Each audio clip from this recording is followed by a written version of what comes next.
ఒకటే correct.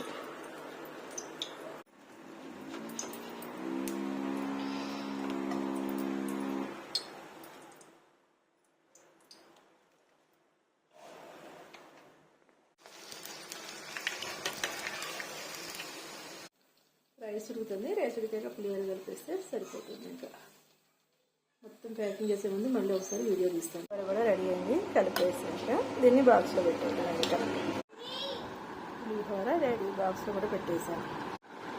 Pulihora, puri and chutney.